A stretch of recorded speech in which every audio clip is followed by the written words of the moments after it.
What's up? So this morning I've got PT. So I'm going back to physical therapy. I'm working with Dr. Aaron. He's with Squat University. Check out a link below to his little channel. And we're gonna see what we can do to make my hip better, as what I've been doing hasn't consistently been making progress. So I'm gonna work with someone better than me.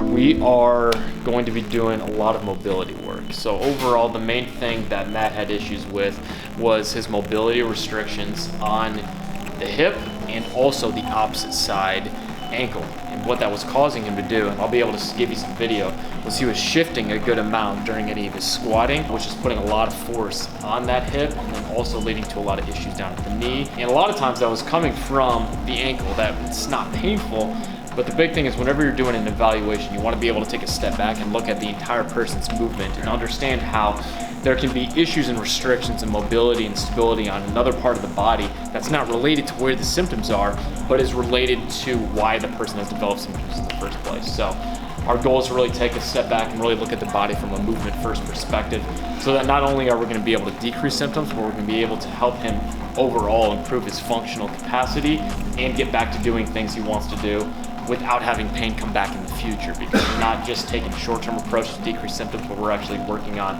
the entire person as a whole. So that's really the goal with everything that we're trying to do.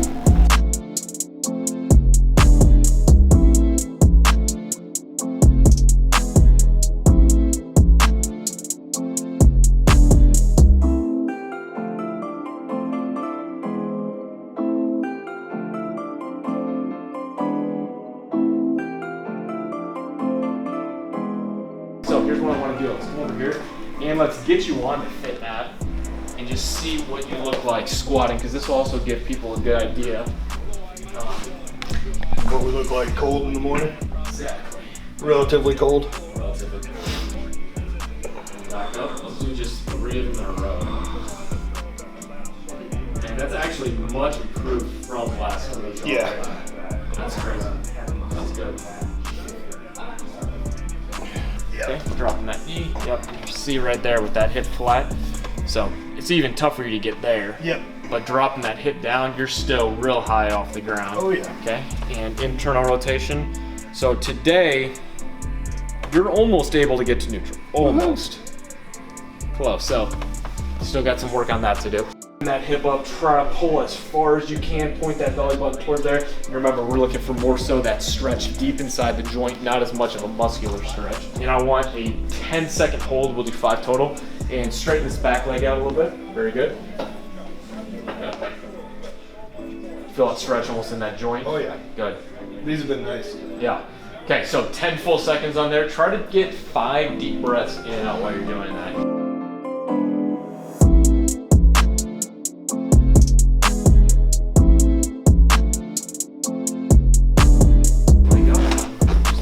Drop.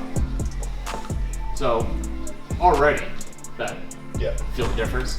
Oh yeah, that exercise has been great. I do that 2 or 3 times a day now. That's good. Okay, so let's do this. Let's get on the field. I'm gonna break this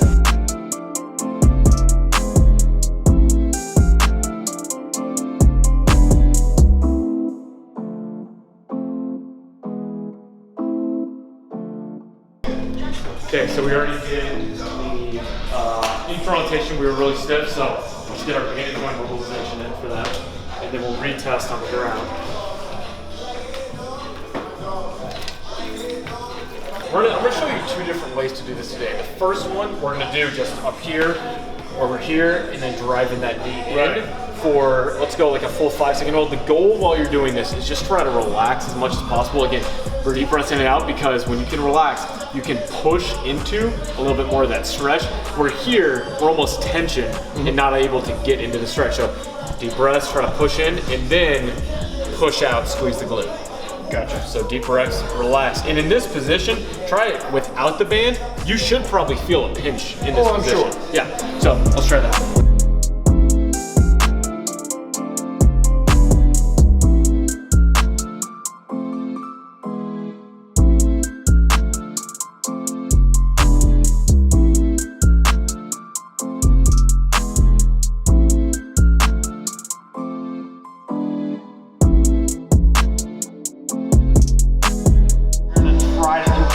rotate, and then you're gonna sit back into it, and then basically swivel the hips side to side. Yeah. And then what you can do is sit back, try to kick that leg out more.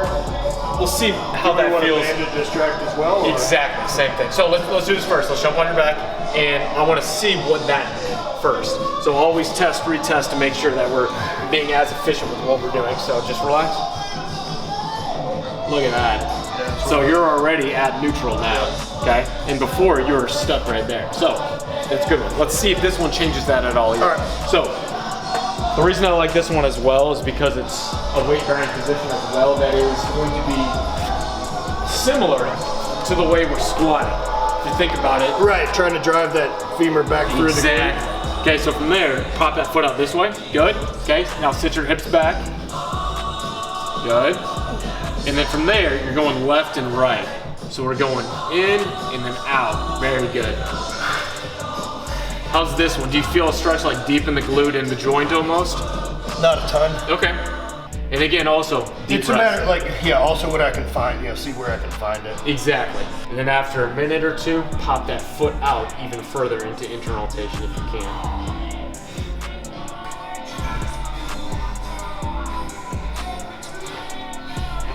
There you go.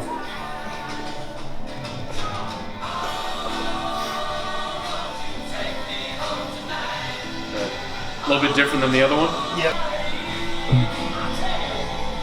I'd say even better. Yep. Just a little bit. Yeah, you're not hitting the wall yet. There you go. There you go. You almost have internal rotation. Almost. Okay, so let's see what that looks like with your squat now. A lot of people have said it's really not necessary. Yeah. In some circles. In some circles, they will tend to disagree.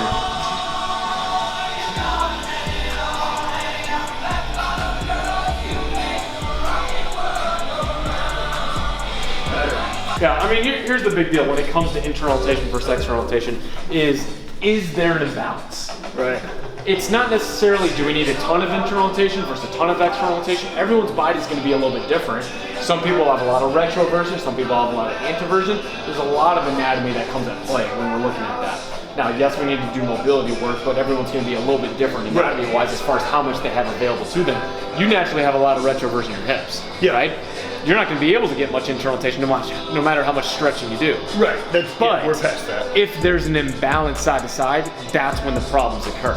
Because a ton of internal on one side and a little on another side means that as you're squatting, your body's shifting around and absorbing uneven forces. Sure. That's what leads to the micro trauma that eventually accumulates and creates our pain. Allegedly, that's supposed to get to the wall. Allegedly, I would say yes. So we're about full fist away right now. Now, big thing, test your other side too, because what we're looking for is symmetry.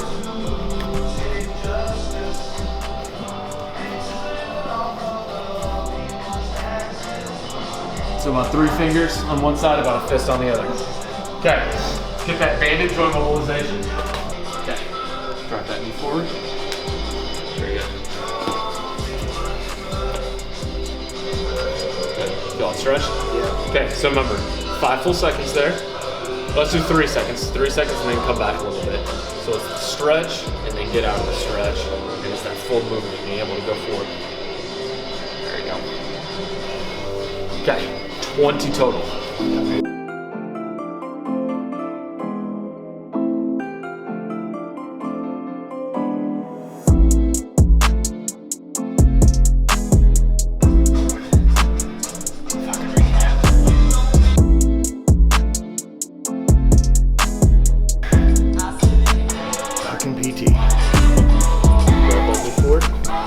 Okay, so before we were full fist, now a little closer to 4.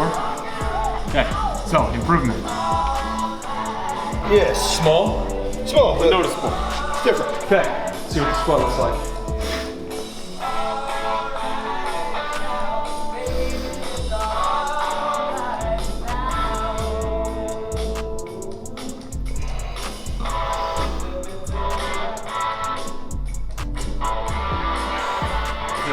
Feeling better. I mean, it feels less impinged, and now I'm starting to feel way more to the adductors and Okay, good. those type of things. Banner on the hips. Okay, you got 15 for 10 full seconds on the whole Sick. today. All right. Biggest issue with these is getting my feet far enough under me Yes. that I'm not getting the hamstring. So in that instance, just really try to, when you can't bend the knees more, try to push through the toes a little bit more. Yep. So that'll just get the hamstring corner. It's like if I walk into it. Yeah.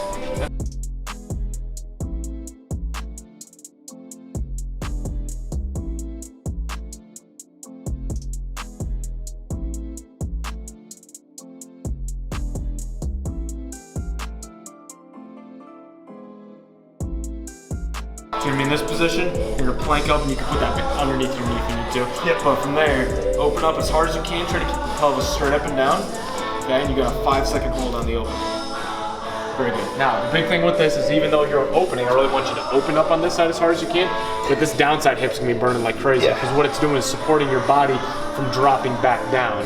So it's working stability much more from this downside hip than the upside hip. So we're opening and really focus on opening, cranking that hip open, but you're probably gonna feel the burning much more on the bottom side. You got a 5-second hold, and I want you to do 10 on the right and the left side.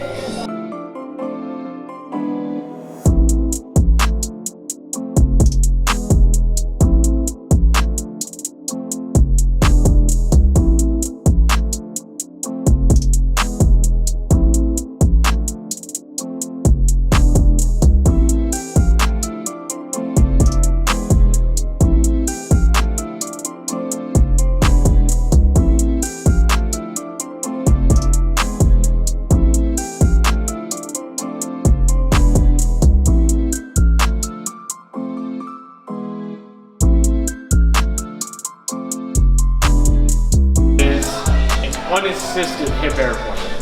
Now, this is gonna be super tough. Okay. The goal with this is actually one that Dr. Stuart McGill recommends as a way, he calls it steering your strength.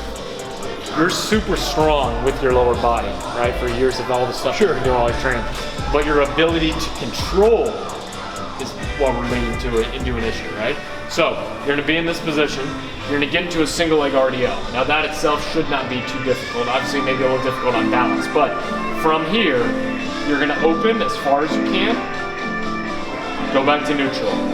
Close as far as you can, and then back to neutral. Now notice, my back leg stays completely straight, right? I'm not defaulting into just a horrible position. I'm not letting my body crumple, so you're maintaining stability. Now, at the start, just open a couple inches each way. So you're gonna get in this position, because the opening, you may be able to get here, but then that coming back down, you're gonna fall apart. Right. No, just open a few inches, control, come down, drop down, back up, then come all the way back up. You will feel this in the side of your hip. Our goal is to steer our pelvis through the lateral hip muscles. So back leg completely straight, very good. Okay, small hip opening, all pelvis, good. Back down to neutral. Keep the back leg straight. Drop the pelvis down towards the ground. Good. Back up. That's one. Okay. I want you to do 10 in a row. Your goal is to continue to open and close through a greater range of motion as long as you're able to maintain that balance. And what you'll notice is that when you're done with this, you will feel that lateral hip turning on like crazy. And you will probably also notice a difference side to side in how easy this motion is.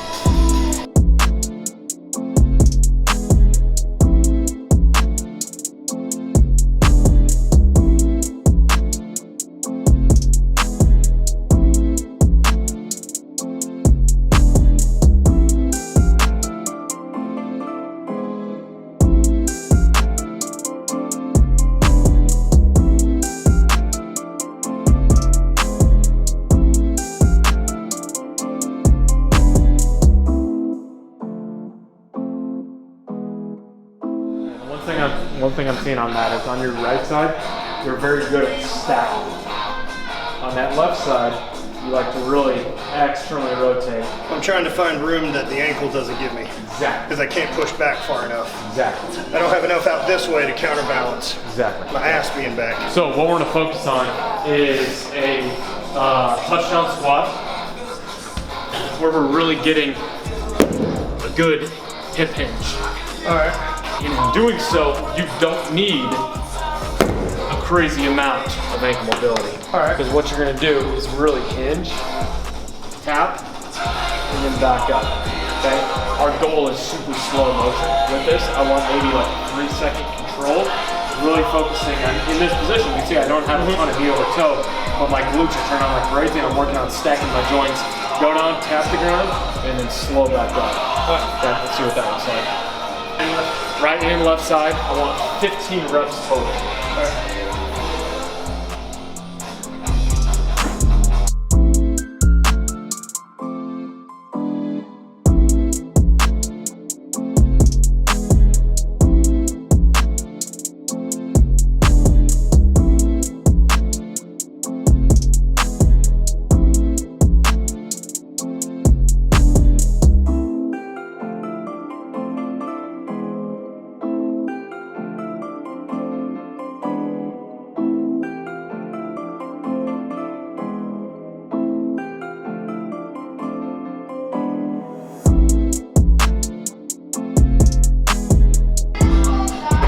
Okay, now someone think about where's your pelvis at. Try to keep it square. Try to keep it square, because here's the deal. Even though yes, we're concentrating on that thigh, knee, toe connection. If we're here, right, especially right versus left side, we can hide the fact that we're still spinning off of the restrictions. Yeah, cheating it. Okay, test the squat one more time. And your cue for this squat is to sink into your left hip. I don't want you to try to sink into that right hip. Okay. That's your only cue.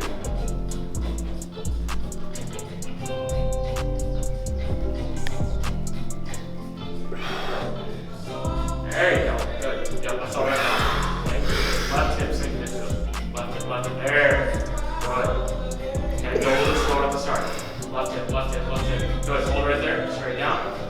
Left hip. Good. Keep that big toe jam down. There you go. Good. What I want you to do is not focus as much on externally rotating that left hip as you go down, because I can see that toe popping up, but just almost sit your butt back and down into that left heel. Right, again, it's because I can't get this way. Exactly, yep. Be a little bit more hip dominant with it. Turn it to a little bit more low bar back squat.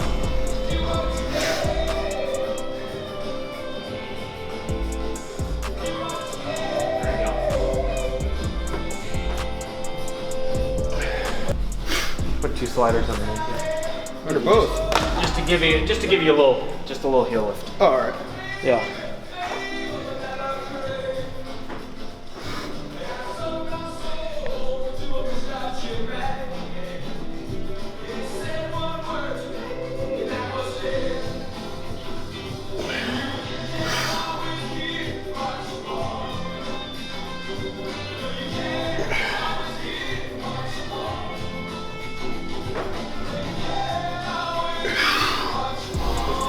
Better?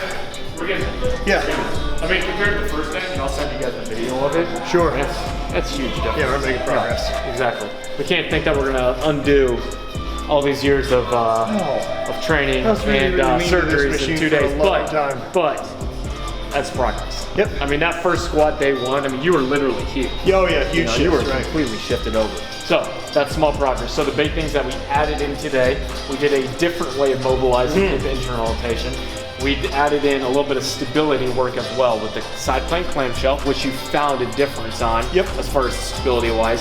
We added in the unassisted hip airplane for steering your strength and working on that coordination. And then we added in the touchdown squat to allow you to work on single leg coordination, strength, and stability, but in a way that we're not pushing into your restriction of that left ankle mobility. So we can work on what we can work on, what we fix on what we can fix. Yeah. Does that make sense? That's the big thing, is a lot of times people will try to only work on the ankle mobility, but if we don't also overlay strength and stability into the motion that you do have, we're not getting our full potential. Right, that's why, like yesterday, I'm only really trying to squat with a weight twice a week maybe, at most. And it's after I do all this, I'm gonna do a couple sets of 10, super tempo, like a Hatfield squats, I can say. Yeah. Real in control and feel where I'm at. Yeah. And then I worked up to like 1 set of 5 at 315. I wanted something to feel like a RPE 6. Yeah. You know, let's make muscles work. Exactly. In the positions we just fought. Exactly. That's exactly what we want to do. We want to fix what we can fix while we train what we can train. Right. Yeah. Heck yeah. Let's go. Oh, I failed. So, that's PT. That's what this looks like. Holy shit, it's nice out. This is odd. I'm trying to go ride my bike later today.